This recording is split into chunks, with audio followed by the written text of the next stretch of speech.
तास तिथे घालवून त्यातली क्वालिटी कशी आहे, कुठलं मटेरियल वापरलेलं आहे, कशा पद्धतीनं ते तयार केलेलं आहे, सिमेंट बरोबर वापरलं आहे की नाही, क्युरिंग होतं की नाही, असं जणू काही स्वतःचं घर बांधताना एखादा व्यक्ती जेवढं लक्ष ठेवेल त्यापेक्षा जास्त ते अशा प्रकारच्या बांधकामांवर लक्ष ठेवायचे.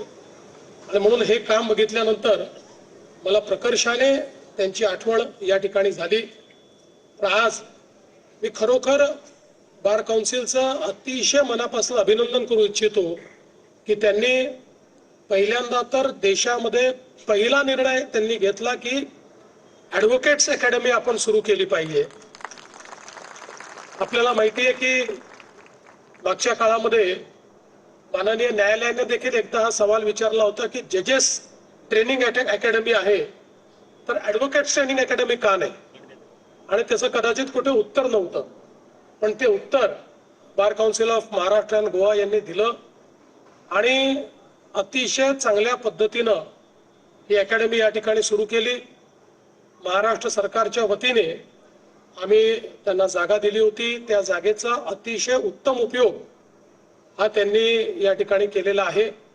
आणि हे देखील खरोखर जे मी बोललो आश्चर्य आहे की वर्षभरापूर्वी माननीय गवई साहेब आणि मी कार्यक्रमाला उपस्थित होतो. गवई साहेबांच्या हस्ते आपण याचं भूमिपूजन केलं होतं आणि इतक्या कमी कालावधीमध्ये उद्घाटनाकरता आम्ही आलो आणि उद्घाटन करतानाही अतिशय चांगल्या पद्धतीनं त्याची रचना, त्याच्या क्लासरूम्स असतील, ऑडिटोरियम असेल, सगळ्या गोष्टी अतिशय साजेशा अशा गोष्टी या ठिकाणी तयार करण्यात आल्या.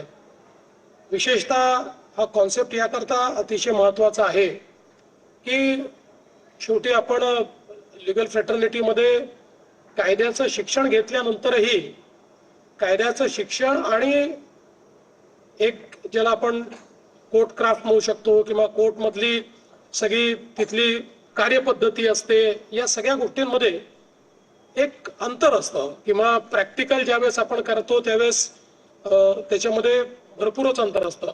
ज्यांनी कायद्याचं शिक्षण घेतलंय त्यांना बऱ्यापैकी माहिती असतं. इतरांना तर वकिलाचं काम हे हिंदी पिक्चरमध्ये पाहतात तसंच वकील वागतात अशा पद्धतीनं अनेकांना वाटत असतं. पण त्याच्यामध्ये आणि सत्यतेत खूप फरक आहे आणि तो फरक हा योग्य पद्धतीनं समजलाही पाहिजे आणि आपल्या एकूण पद्धतीत कार्यपद्धतीत